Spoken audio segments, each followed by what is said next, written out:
Hello. आज हम ये देखेंगे कि ट्रांजैक्शन मेनू में सेल्स मॉड्यूल। तो अभी इसमें मैंने सिस्टम में लॉगिन कर लिया। तो लॉगिन करने के बाद में ट्रांजैक्शन में आएंगे। ट्रांजैक्शन में यहाँ पे है सेल्स। तो सेल्स के अंदर जो है, एक तो है सेल्स इनवॉइस, दूसरा है inter branch stock transfer, sales return without GST. इतने सारे पेजेस यूज़ होते हैं।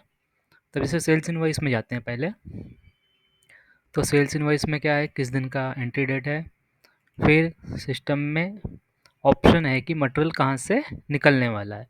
तो यहाँ पे सारे वेयर हाउस दिखते हैं, यहाँ से सिलेक्ट करते हैं कि कौन से लोकेशन से मटेरियल डिस्पैच होने वाला है। तो इससे होता क्या है, जो आपका वेयर हाउस वाला बंदा है उसको स्क्रीन पे दिखता रहता है कि आज उसको कौन सा मटेरियल डिस्पैच करना है। यहाँ पे आ जाएगा कि कौन से पार्टी का बिल बनाना है, यहाँ पे नाम डाल दो। जैसे आप नाम डालोगे तो उसका यहाँ पे आ जाएगा कि कितना करंट बैलेंस चल रहा है, आउटस्टैंडिंग अमाउंट क्या है उसका, ये उसका करंट बैलेंस, और उसको कितना क्रेडिट लिमिट दिया हुआ है अमाउंट का। और यहाँ पे आ जाता है उसको कितने डेज का लिमिट दिया हुआ है। सामने अगर उसका कोई सेल्स ऑर्डर है तो यहाँ पे डिस्प्ले हो जाएगा। नहीं तो डायरेक्टली हम लोग कौन सा सेल्स पर्सन उसमें इन्वॉल्व है, ये अकाउंटिंग में कहाँ पे जाने वाला है, बाय डिफ़ॉल्ट एक ही है यहाँ पे तो सिलेक्टेड है वो। शिपिंग नेम और एड्रेस अगर अलग है तो ये यूज़र डाल सकता है यहाँ पे, नहीं तो ये सेम ही होता है। फिर उसके बाद में अगर होल्ड पे रखना है, जैसे कभी-कभी क्या होता है, ऑर्डर आया लेकिन उनको तुरंत डिस्पैच नहीं करना है, पेमेंट का कुछ बात करना है, उसके बाद में बिल बनाना है, तो बिल बना के इसको रख देते हैं, लेकिन होल्ड पे रखते हैं। तो क्या डील इसको जो वेयर हाउस वाला बंदा है उसके स्क्रीन पे ये दिखता नहीं है कि डिलीवरी करना है करके, तो होल्ड स्टेटस यहाँ पे है। फिर यहाँ पे डिलीवरी कभी देना है, आज के दिन में है या कल के दिन में है, आप चेंज कर सकते हैं डेट। फिर यहाँ पे आ जाता है डिलीवरी डीसी नंबर। कभी-कभी क्या होता है कि सेल्स बिल बनेगा लेकिन मटेरियल डिस्पैच नहीं होगा क्योंकि वो ऑलरेडी पहले डिस्पैच हो चुका है। तो उस केस में क्या होता है, यहाँ पे डीसी का लिंकिंग आता है, डिलीवरी चालान का। फिर यहाँ पे इनवॉइस टाइप, दो टाइप का इनवॉइस है, रिटेल इनवॉइस और डिस्ट्रीब्यूटर इनवॉइस। फ़र्क क्या है, रिटेल इनवॉइस में आपको तुरंत पेमेंट आ जाता है, एडवांस या समथिंग जो भी है पेमेंट आता है। और डिस्ट्रीब्यूशन में क्या होता है कि पेमेंट नहीं आता, वो ऑन अकाउंट जाता है मोस्टली। तो इसके लिए ये ऑप्शन अवेलेबल। डिस्पैच डिटेल मतलब कुछ रिमार्क लिखना है तो यहाँ पे लिख सकते हैं। फिर यहाँ पे आता है प्रोडक्ट इन्फॉर्मेशन। जैसे ये कस्टमर का जीएसटी एक्टिव नहीं है तो यहाँ पे ये बिल बनाने नहीं देगा। तो अगर मैं कोई दूसरा कस्टमर डालता हूँ यहाँ पे, तो ऐसे ये कस्टमर एक्टिव है तो यहाँ पे आ गया। फिर यहाँ पे कौन से प्रोडक्ट का बिल बनाना है, यहाँ पे स्टॉक रहेगा तो आ जाएगा, नहीं है तो आपको ये अलर्ट देगा कि स्टॉक नहीं है फिर भी आप बिल बना रहे। ओके करके आप कंटिन्यू कर सकते हैं। जो भी रेट है यहाँ पे डाल देना है उसका। तो ये रिवर्स कैलकुलेशन करके यहाँ पे कैलकुलेशन हो जाता है, क्योंकि जो आपका प्रोडक्ट है ये हमेशा एमआरपी पे होता है। तो एमआरपी के बाद में यहाँ पे ऑटोमेटिकली ये आ जाता है। ये ऐड करना है यहाँ से, ये सारा नीचे टोटल ये सब आ गया। अब मैं इसको अगर सेव करूँ यहाँ पे, तो payment detail is not updated properly, मतलब ये जो बिल है ये मैंने रिटेल में बनाने जा रहा हूँ। तो रिटेल में क्या होता है, यहाँ पे मुझे पेमेंट उसका डालना होता है, कैसे उसने पैसा दिया।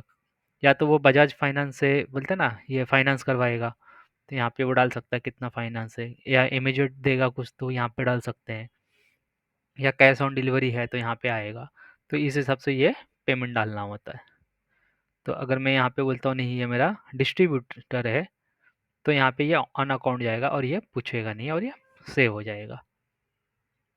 तो ये मेरा ये इनवॉइस यहाँ से क्रिएट हो गया, रिकॉर्ड अपडेटेड। लिस्ट में जाएंगे तो यहाँ पे ये आ गया 8 तारीख का कि आपका ये रिकॉर्ड सेव हो गया। तो यहाँ से क्या होता है, अभी जैसे ये इसका जीएसटी नहीं है तो ये अनरजिस्टर्ड है, तो इसमें बोलते हैं ना ई वे ई इनवाइस जनरेट नहीं होगा। नहीं तो आप क्या कर सकते हैं, ई इनवाइस जनरेट कर सकते हैं। इसका यहाँ पे एक लिंक आ जाता है और जहाँ से ई इनवाइस जनरेट होता है वैसे ही ई वे बिल यहाँ पे जनरेट होता है। तो यहाँ पे ये सारा जैसे उसका आयरन नंबर ये सब अपने आप भर के आ जाता है, कौन से व्हीकल से कितना डिस्टेंस जाने वाला है, कौन सा ट्रांसपोर्ट से जाने वाला है, ये डाल के इसको सेव करना होता है। तो ऑटोमेटिकली सिस्टम ई वे बिल इसका जनरेट कर देता है एपीआई के थ्रू।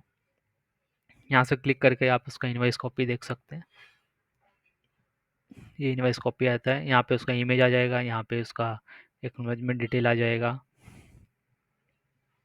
ये उसका टोटल बिल हो गया। इसका पीडीएफ में भी आप निकाल सकते हैं। तो ये हिसाब से इसका ये इनवॉइस बनता है। तो ये हो गया इनवॉइस पार्ट। सेम आपका होता है कि इंटर ब्रांच स्टॉक ट्रांसफ़र, मतलब अगर आपको एक वेयरहाउस से दूसरे वेयरहाउस में ट्रांसफ़र करना है तो यहाँ पे सोल्ड टू ब्रांच उसका रेफरेंस आता है, बाकी सारा प्रोसेस सेम है। तो यहाँ पे फ़र्क ये रहता है कि जब भी आप एक ब्रांच से दूसरे ब्रांच में ट्रांसफ़र करते हो तो आपको कितना परसेंट मार्जिन ऐड करना है वो यहाँ पे डालना होता है, क्योंकि ये सीपी पे जाता है आपका कॉस्ट प्राइस पे, कि 15,000 का मटेरियल है उसमें आप 5% मार्जिन है तो वो माइनस करके उसको जाएगा। फिर सेल्स रिटर्न, जो मटेरियल आपने सेंड किया था अगर वो रिटर्न आया कस्टमर के पास से तो उसकी एंट्री यहाँ पे होती है। तो यहाँ पे भी आपका इनवॉइस सिर्फ रेफरेंस के लिए होता है, यहाँ पे हम लोग उसको चेक नहीं करते हैं, क्योंकि कभी कभी जूना इनवॉइस होता है तो क्योंकि वारंटी कितना दिन का है या रिटर्नेबल कितना है उसके ऊपर ये चलता है। तो ये उसका लिस्ट आ गया सेल्स रिटर्न का। सेम यहाँ पे भी सेल्स रिटर्न का भी प्रिंट निकलता है। जो सेल्स रिटर्न हुआ है उसका भी आपका यहाँ पे बोलता है ना ई इनवॉइस होता है, तो वो ऑप्शन भी अवेलेबल है। सेल्स रिटर्न विदाउट जीएसटी, मतलब यहाँ पे रेट डिफरेंस या किसी रीज़न से तो अगर मटेरियल रिटर्न आता है तो उसके लिए, मतलब जहाँ पे आपने जीएसटी नहीं लगाया होगा वो वाले आइटम के लिए sales return without GST option दिया हुआ है यहाँ पे।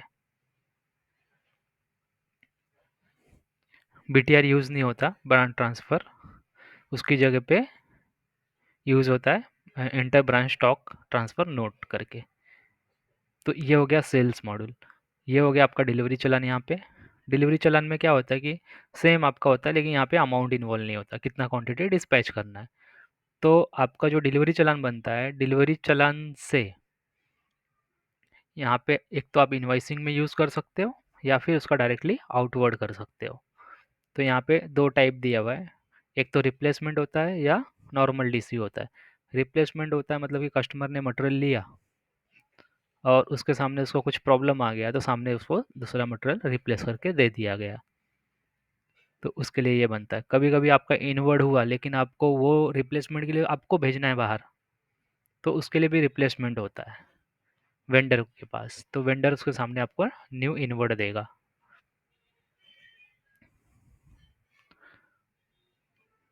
फिर यहाँ पे होता है कि sales invoice for update COD, मतलब यहाँ पे कैसा होता है जो इनवॉइस आपका बना है सीओडी पे तो उसका जो डिटेल होता है ना कि उसका पैसा आ गया वो बाद में यहाँ पे अपडेट करना होता है कैश ऑन डिलीवरी के लिए। तो ये नॉर्मली कौन यूज़ करता है, जो आपका बंदा डिलीवरी करने जा रहा है वो मोबाइल में लॉगिन करता है, उसको ये स्क्रीन दिख जाता है तो उसको पता है कि मैं ये बिल के सामने पैसा मुझे मिल गया है तो वो अपडेट कर देता है खाली। तो उसके लिए है। दूसरा होता है कि कभी-कभी मैं इनवॉइस जो रिटेल इनवॉइस यहाँ पे बनाता हूँ, यहाँ पे सिलेक्ट करता हूँ और मैंने यहाँ पे डिस्काउंट अप्लाई कर दिया कि कम प्राइस में उसको दिया है। तो सिस्टम क्या करता है, अगर वो एक लिमिट रखा हुआ है हर एक का 5% 10%, वो कस्टमर वाइज़ है कि उसका एक लिस्ट प्राइस जो होता है, उसके अगर नीचे अमाउंट जाता है यहाँ पे, तो जैसे ही अमाउंट उसके नीचे जाएगा ना, तो यहाँ पे वो बिल चला जाता है अप्रूवल के लिए। तो ये जो भी मैनेजर है या हेड है, वो अपने मोबाइल पे लॉगिन करके उसको अप्रूव कर देता है। सेम डिस्ट्रीब्यूटर कंट्रोल क्रेडिट है। इसमें क्या होता है, जैसे ही आपका बिल बनता है और बिल जो है आपका ओवरड्यू हो जाता है, क्रॉस करता है आउटस्टैंडिंग वैल्यू, तो वो क्या करता है अगेन वो अप्रूवल के लिए जाता है यहाँ से। तो अगर वो अप्रूव हो गया तो सीधा उसका बिल नंबर जनरेट हो जाता है, नहीं तो उसका बिल नंबर जनरेट नहीं होता है। तो ये खाली डिफरेंस है। तो वो जो है यहाँ से मालूम पड़ता है कि ये रिटेल में जाने वाला है या डिस्ट्रीब्यूशन के लिए जाने वाला है, इनवॉइस टाइप के हिसाब से। तो अभी जैसे मैंने आज एक बिल बनाया तो इसमें क्या आ रहा है अप्रूवल रिक्वायर्ड, इसका इनवॉइस नंबर नहीं आया, तो जैसे ही वहाँ से अप्रूव होगा यहाँ से उसका बिल नंबर वहाँ पे जनरेट हो जाएगा और यहाँ से वो रिकॉर्ड हट जाता है। फिर ये होता है कि जो आपका सेल्स पर्सन है वो सिस्टम के अंदर एक प्रपोज जर्नी प्लान बनाता है कि वो कहाँ पे जाने वाला, कब विजिट करने वाला है, और उसका डेज अपने आप आता है मंडे ट्यूसडे उसके हिसाब से जो भी आप यहाँ पे सिलेक्ट करेंगे। तो ये जो है ये सेल्स पर्सन के स्क्रीन पे चलता है। जैसे यहाँ पे मैं एक एग्जांपल दिखा देता हूँ। तो जैसे ये सेल्स पर्सन है, ये विजिट रूट उसका बनाया हुआ 28 तारीख को यहाँ यहाँ जाने वाला है।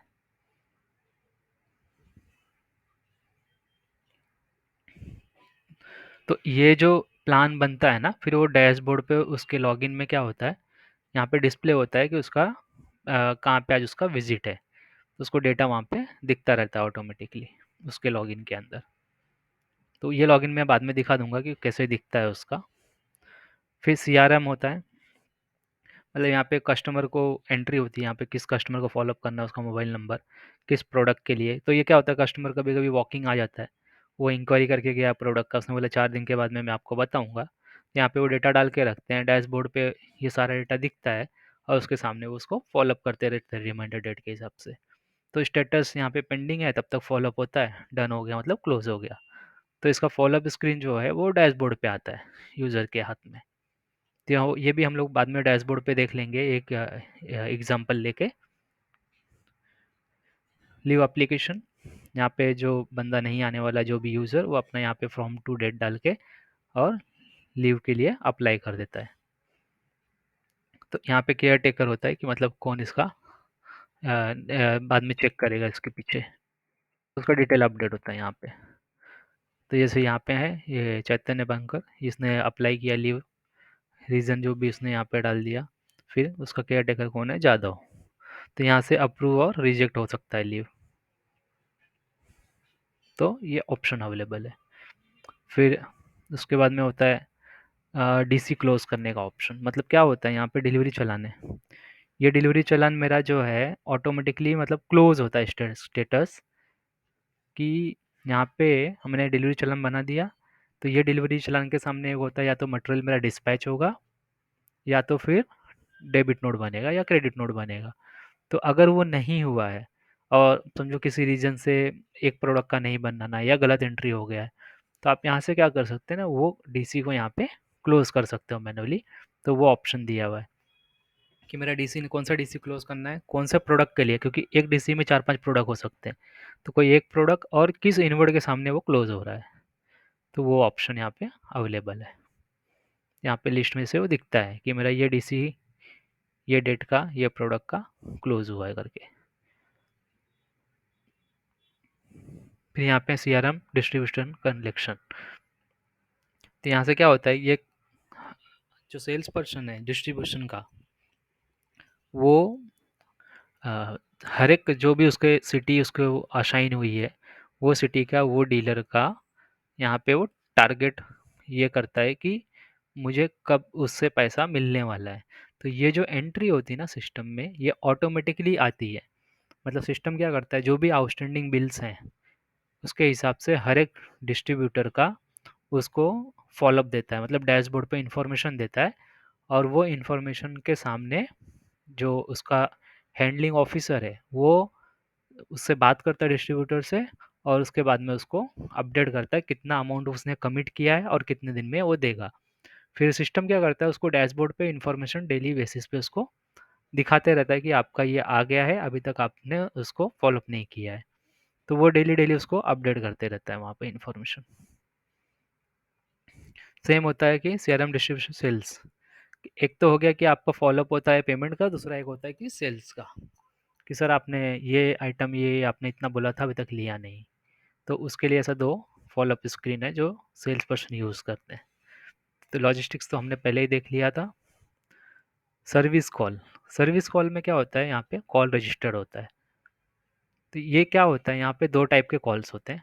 जैसे ही मेरा बिल बना और मटेरियल डिस्पैच हुआ, तो ऑटोमेटिक सिस्टम क्या करता है ना, एंट्री गिरा देता है सर्विस का। यहाँ पे आप देखोगे टाइप सर्विस। तो जो मेरा बिल बना उसका यहाँ पे पार्टी का नाम, उसका कॉन्टेक्ट डिटेल, फिर उसका कौन सा प्रोडक्ट है, ये सारा यहाँ पे आ जाता है। और कॉल स्टेटस स्टार्ट हो जाता है कि उसको असाइन करना है टेक्नीशियन को। क्योंकि जो डेमो होता है वो नॉर्मली जो होता है वो जिसका कंपनी का आपने मटेरियल लिया है या प्रोडक्ट लिया है, वहाँ के आते हैं डेमो देने के लिए। तो वो प्रोडक्ट जो वहाँ पे डेमो के लिए चला जाता है, तो वो फिर यहाँ से स्टेटस अपडेट करते हैं कि किसको वो असाइन हुआ। तो ये सारा डिटेल ये अपडेट होने के बाद में नेचर ऑफ कंप्लेन क्या है, तो ये यूज़र इन हाउस अपडेट करते रहता है। और जैसे ही ये टेक्नीशियन को असाइन होता है, तो सिस्टम क्या करता है ना, ऑटोमेटिकली एक एसएमएस भेज देता है जो नाम है आप में सेलेक्ट करेंगे टेक्नीशियन का। तो ये सारे टेक्नीशियन जो हैं ये आउटसोर्स वाले हैं, मतलब कि पार्ट थर्ड पार्टी है। तो इनको इनको खाली क्या करना होता है, उसको एसएमएस भेजना होता है कि ये कस्टमर इधर आपको आपके ये डेमो देना है। तो ये लोग क्या करते हैं, यहाँ के जो यूज़र हैं पहले कस्टमर से बात कर लेते हैं। तो एक बार टेक्नीशियन असाइन हो गया, फिर टेक्नीशियन के यहाँ पे इन्होंने लॉगिन दिया हुआ है, वो लॉगिन करता है और उसको अपने मोबाइल से ही वो अपडेट कर देता है कि डेमो हो गया करके।